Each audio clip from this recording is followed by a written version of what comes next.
Welcome to Luca and Miguel. Enjoy the video. Start by assembling the foundational sweet, tangy, and savory components for a classic barbecue sauce. Combine 2 cups ketchup, 1/2 cup apple cider vinegar, and 1/4 cup packed brown sugar in a medium saucepan to balance sweetness and acidity.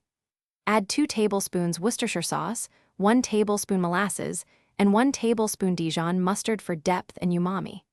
Season with 1 teaspoon smoked paprika, 1/2 teaspoon cayenne, 1 teaspoon salt, and 1/2 teaspoon. Place the saucepan over medium heat and bring the mixture to a gentle simmer.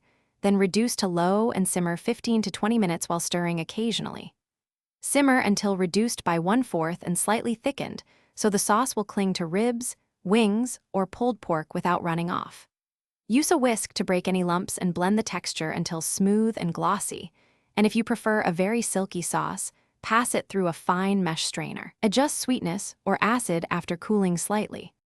When using the sauce on the grill, brush a thin coat onto meat during the last 3 to 5 minutes of cooking, and baste again every 2 minutes to build a glossy glaze without burning the sugars.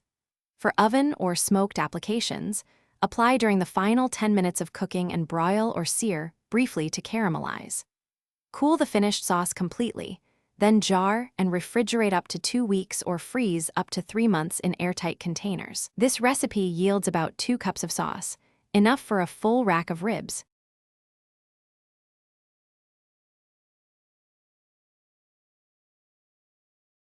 Thanks for watching and please subscribe.